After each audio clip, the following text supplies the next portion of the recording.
Hello. Setting up working from home. One of the big things that I just came out of a big exercise doing this. A lot of lessons that we've learned in the process, and I think it's a good time to share those.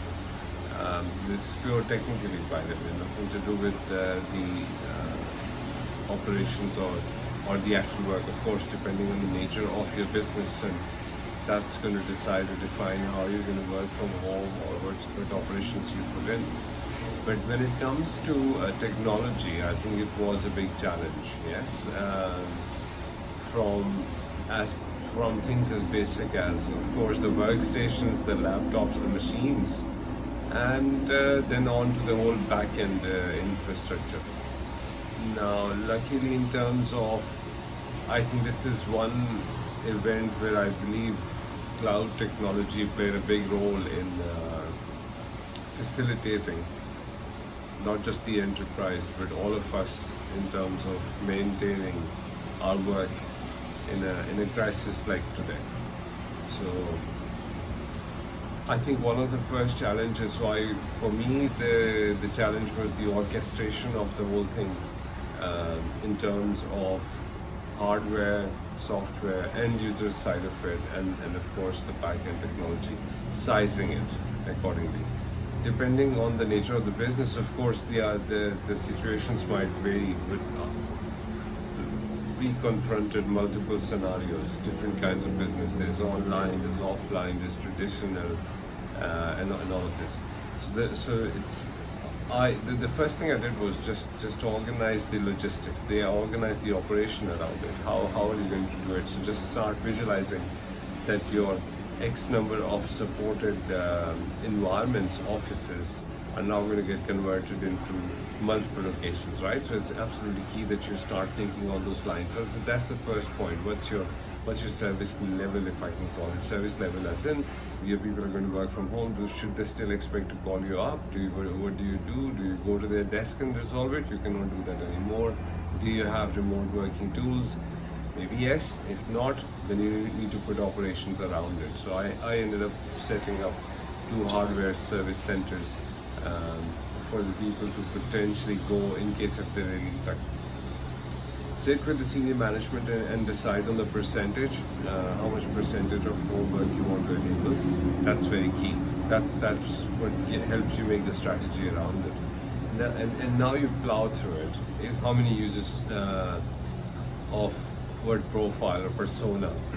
I think more and more number of users these days have mobility devices like iPads, telephones, and all these things. So majority of your productivity app systems, which are around 60-70%, can actually be handled through them, right? So there's no point in investing on company laptops and company hardware in order to do this. Now, going on to more specialized workstations, just make sure your supply chain is aligned.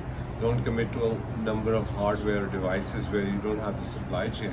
The whole Corona episode resulted in everyone being strained, right? The hardware supply from China coming into the local markets and then being supplied forward. So I think that's one of the things we aligned first.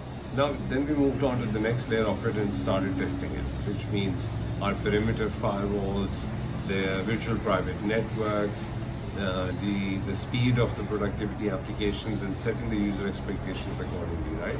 So I think all in all, for us, it was a crash program of 6 days and nights, making sure that all these systems work. Yeah.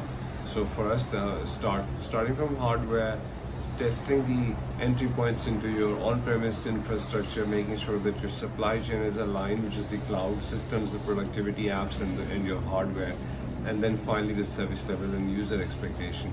So the communication has to be handled really, really effectively. You must answer all the key questions. How do I go home? How do I log in? And what systems do I log in? Do set an expectation upfront of how much percentage you expect them to be using this, and also, if possible, highlight the issues in terms of slowness or performance or any on-prem systems that might be slower than what they're used to do it. Enable them or alarm them to take all the heavy data with them potentially if they have time. Of course, in Corona, we all landed up in very dynamic decisions. Allocate time slots of the day where you can recommend people to download any high bandwidth consuming data. And lastly, just make sure that the whole ecosystem expectation and the problems is communicated. If it's how important does the whole network become, and how to improve this. So just wanted to give an overview. I'll probably drill further down into specific items in the next episode. Stay safe.